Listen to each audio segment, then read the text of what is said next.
Have you ever felt like your message wasn't hitting home? Like you're saying all the right things, but people just don't respond the way you hope they would? It might not be your ideas. It might be your words. You see, words don't just communicate, they shape how people feel about you. They build or break trust.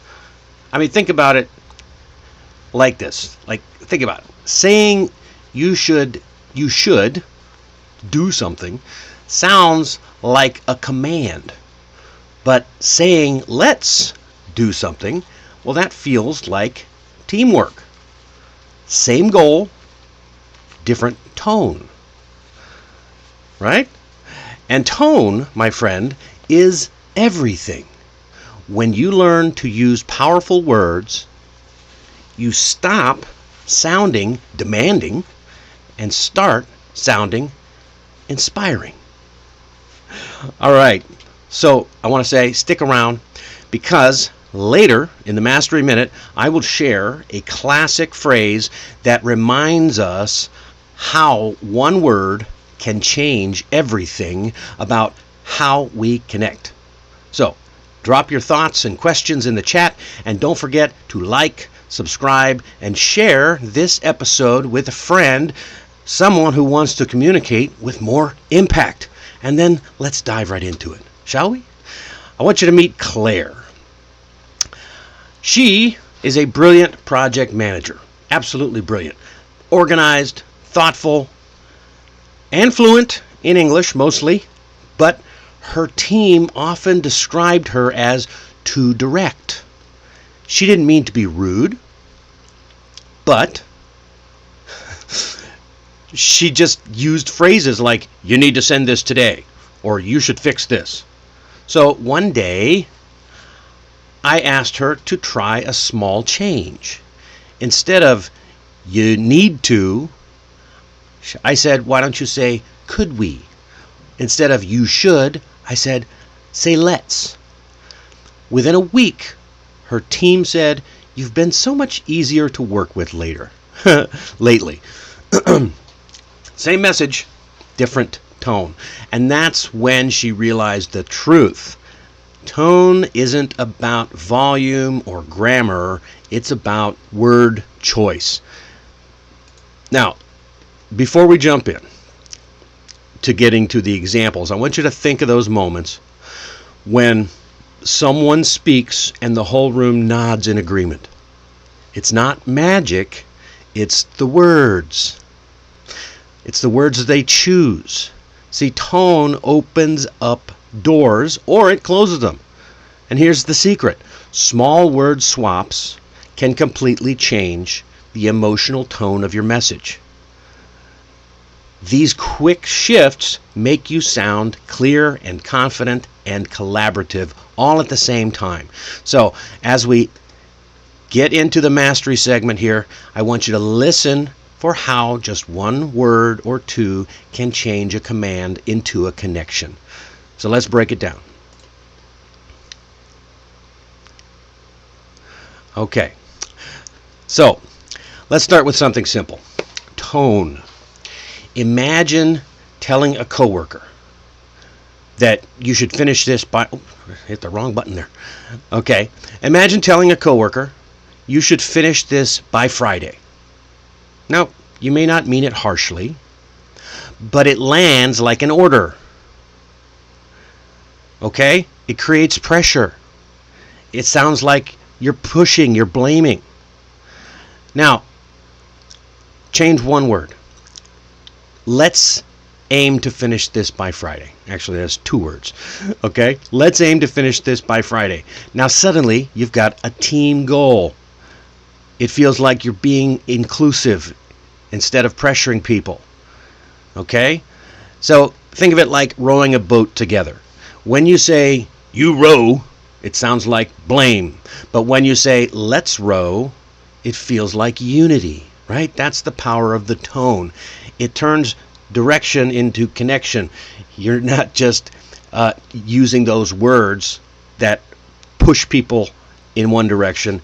You're doing it together. You're working together, And look, if one word can make such a difference, like let's, wait till you hear what happens when we add just a little bit of understanding. Let's look at another simple switch that often softens the pressure. Okay? So, from pressure to possibility. Now, we'll look at another common situation.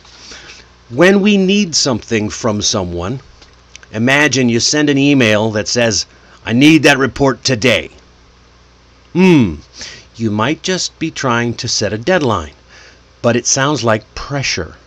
It's demanding. But if you change it to, could we have that report by today? Well, suddenly it feels lighter. It feels cooperative, not commanding. That's the power of polite phrasing. It keeps your message clear but adds a layer of respect. The small shift builds up trust, especially in multicultural teams where tone could be easily misunderstood.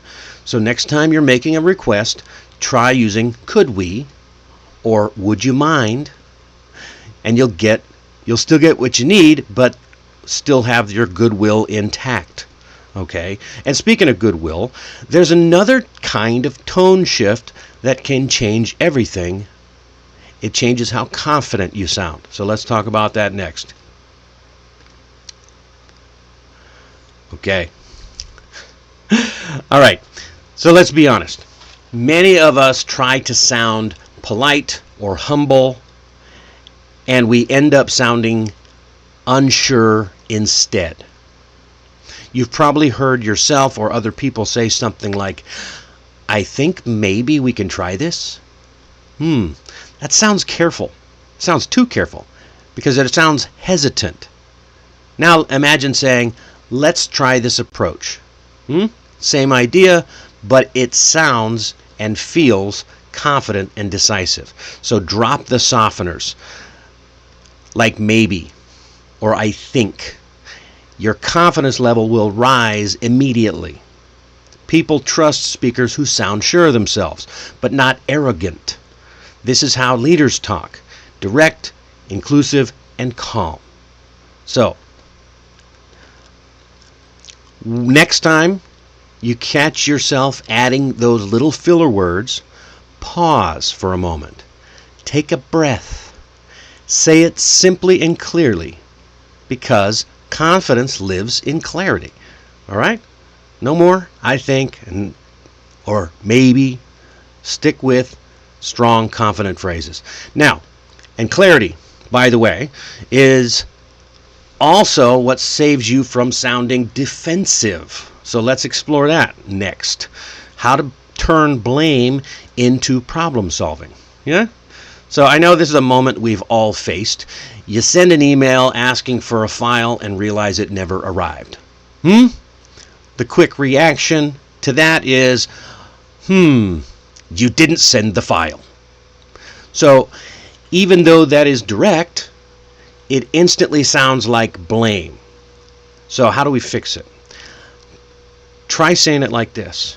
It looks like the file didn't come through. Could you resend it? Same message, totally different feeling.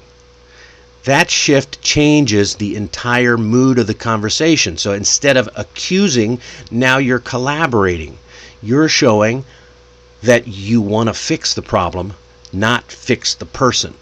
So use calm, natural, neutral language that keeps the focus on what happened, not who's at fault. That's how professionals keep conversations productive and avoid unnecessary tension. And if neutral words can diffuse tension, imagine what happens if we add a touch of understanding. Let's take a look at that next. Okay, now try this.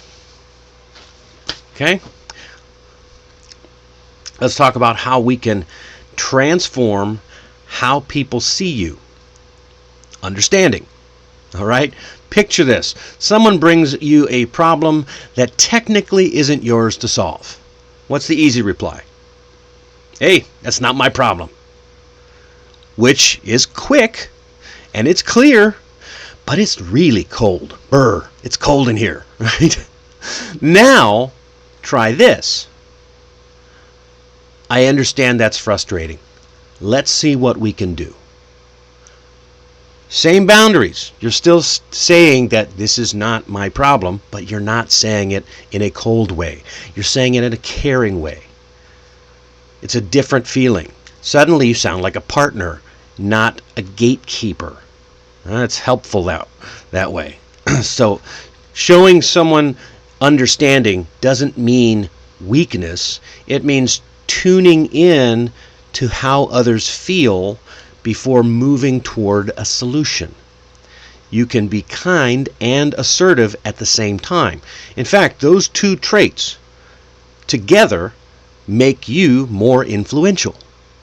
It's true. And speaking of influence, tone doesn't just shape how others feel about you, it shapes how you see yourself. So let's wrap this up then with a quick mindset reminder before we close. Let's take it inward. The way you talk to yourself matters just as much as how you talk to others. So every time you catch yourself saying, I can't, try changing it to, I'm learning to. When you replace criticism with encouragement, your confidence starts to grow naturally. Your inner words shape your outer voice. This is the word you tell yourself. When you speak to yourself with patience and respect, that same calm and confident tone carries into every conversation that you have. So remember, your tone isn't just what others hear, it's what you practice inside first. The more positive and clear your self-talk becomes, the more powerful your English and your presence among others will feel. So don't beat yourself up, is what I'm trying to say. All right. What is one phrase you've used that didn't land the way you expected? Drop it in the chat and let's rewrite it together in a more powerful, positive way.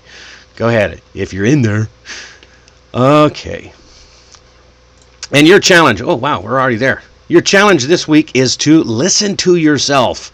The next time you speak English, whether it's at work, in a meeting, or writing an email, try replacing one you should with let's, or one I need with could we, and then watch how people respond to you. You'll see a difference immediately. You should anyway. Okay. And if you want to master this kind of confident communication, check out my course, Mastering English for Busy Professionals. It's a simple 10-minute-a-day system that helps you sound clear, calm, and credible in English without endless study time. You can find it at allaboutEnglishmastery.com/English-mastery-course. Or you just click the link in the comments or the description. Okay? Now, it's time, my favorite time, the Mastery Minute. So let me ask you something. Has anyone ever told you to mind your tone? Maybe not. But if you've ever left a conversation thinking, why did that sound harsher than I meant it to? Then this is for you. So, when we say mind your tone, what we're really saying is, I'm getting ahead of myself. What we're really saying is pay attention to the feeling behind your words. You can have the best vocabulary in the world, but if your tone sounds tense or cold, people will hear emotion, not the meaning. So here's a simple story. One of my clients once said, I don't know why people think I'm angry when I'm just being direct. So I asked her to record herself and then listen back. All right? And she was shocked. She really was. Her tone sounded sharper than she realized. So once she softened her rhythm and added a slight smile while speaking, her whole team responded differently. She changed a few words and a few parts of her body, her mannerisms. So next time you speak, pause for a moment and ask yourself, how does this make, or excuse me, ask yourself, how does this sound if I were listening? Because the right tone doesn't just make you polite, it makes you more powerful, more influential. All right. Wow, we made it. Look at that. And in today's lesson, we explored how small word changes can completely transform your message, from sounding demanding to sounding inspiring. The power is in your tone, not just your vocabulary. And next time, we will dive into small talk mastery, how to make everyday English conversations flow naturally and genuine. You'll learn how to build connections, start engaging chats, and keep them going effortlessly. So, you're not going to want to miss it. All right. That's it. So, hit the like button, subscribe, and ring the bell so you're ready for Monday's class. Monday's, that's not a class, it's a session. Monday's show. How about that? All right, that's it. All the time we have for today. I am Dennis Wilborn, and this has been 15-Minute Mastery. I'll see you next time.